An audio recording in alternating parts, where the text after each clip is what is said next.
ಶುಭಾಶಯಗಳು.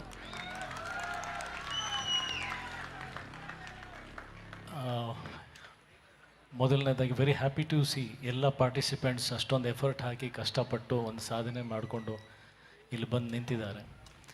ಆ್ಯಂಡ್ ಈ ಒಂದು ಸಂಪ್ರದಾಯ ಅನ್ನೋದೇನಿದೆ, ಒಂದು ಬಾಡಿ ಬಿಲ್ಡಿಂಗ್, ಫಿಟ್ನೆಸ್, ಇದನ್ನು ಗುರುತಿಸುವಂಥ ಒಂದು ವೇದಿಕೆ, ಅದು ಧನಂಜಯ್ ಅವರ ನೇತೃತ್ವದಲ್ಲಿ ಇವತ್ತು ಆರ್ಗನೈಸ್ ಆಗಿರ್ತಕ್ಕಂಥದ್ದು. ತುಂಬ ದೊಡ್ಡ ಮಟ್ಟದಲ್ಲಿ ನಡೀತಿರ್ತಕ್ಕಂಥದ್ದು. ಒಳ್ಳೆ ಬಹುಮಾನಗಳು ಕೊಟ್ಟು ಒಂದು ಒಳ್ಳೆ ಪ್ರೇರಣೆ ಕೊಡುವಂಥ ಒಂದು ಪ್ರಯತ್ನ. ಸರ್, ನಿಮಗೆ ಮೊದಲನೇದಾಗಿ ಹ್ಯಾಟ್ಸ್ ಆಫ್.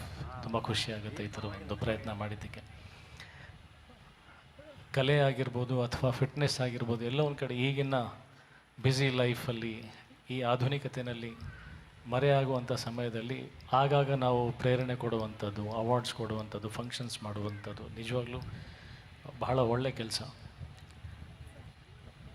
ಈ ಒಂದು ಪ್ರಯತ್ನ ಯಶಸ್ಸು ಆಗಿದೆ ಅಂತ ಅಂದ್ಕೊಂಡಿದ್ದೀನಿ. ಆ್ಯಂಡ್ ಕ್ಷಮೆ ಇರಲಿ, ನಾನು ವೇದಿಕೆ ಮೇಲೆ ಬರೋಕ್ಕಾಗ್ತಾಯಿಲ್ಲ, ನನ್ನ ಕಾಲಿನ ಸರ್ಜರಿ ಆಗಿರೋದ್ರಿಂದ. ಬಟ್ ಇಲ್ಲಿ ಕಿಟ್ಟಿ ಸರ್ ಮೇಲೆ ಇರ್ತಕ್ಕಂಥ ಒಂದು ಪ್ರೀತಿ, ಅಭಿಮಾನ, ನಾನು ಅವರ ಅಭಿಮಾನಿಯಾಗಿ ಮತ್ತು ಧನಂಜಯ್ ಅವರ ಒಂದು ಪ್ರಯತ್ನಕ್ಕೆ ನನ್ನ ಕಡೆಯಿಂದ ಒಂದು ಸಣ್ಣದೊಂದು ಸಾಥ್ ಅಷ್ಟೇ, ಜೊತೆಗೆ ನಿಲ್ಲಬೇಕನ್ನೋ ಒಂದು ಆಸೆಯಿಂದ, ಒಂದು ಬಯಕೆಯಿಂದ ಇಲ್ಲಿ ಬಂದಿದ್ದೀನಿ. ಎಲ್ರಿಗೂ ಮತ್ತೊಮ್ಮೆ ಒಳ್ಳೆಯದಾಗಲಿ. ಎಲ್ಲ ಪಾರ್ಟಿಸಿಪೆಂಟ್ಸಿಗೂ ಶುಭಾಶಯ ತಿಳಿಸ್ತೀನಿ. ಯಾರು ಗೆಲ್ತಾರೋ ಬಿಡ್ತಾರೋ ಅದು ಸೆಕೆಂಡ್ರಿ. ಬಟ್ ಇಲ್ಲಿ ವೇದಿಕೆ ಮೇಲೆ ಬಂದು ನಿಂತು ನೀವೆಲ್ಲರಿಗೂ ಒಂದು ರೋಲ್ ಮಾಡಲ್ ಆಗಿ ನಿಂತಿದ್ದೀರಾ. ಮುಂದೆ ಹೀಗೆ ಪ್ರಯತ್ನ ಮಾಡ್ತಾಯಿರಿ, ಯಾವತ್ತೂ ಕುಗ್ಬೇಡಿ. ಇವತ್ತು ಗೆದ್ದಿಲ್ಲ ಅಂದರೆ ಮತ್ತೆ ಮುಂದಿನ ಕಾಂಪಿಟೇಷನಲ್ಲಿ ಇನ್ನೂ ಬೆಟರಾಗಿ ಬನ್ನಿ.